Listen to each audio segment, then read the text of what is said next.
पानी में गिरा रुमाल तो रुमाल गीला है, पानी में गिरा रुमाल तो रुमाल गीला है, और आसमान में देखा तो आसमान भी नीला है।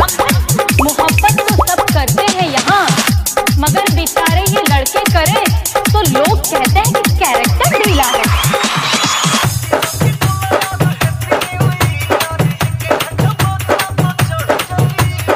अच्छा अच्छा अच्छा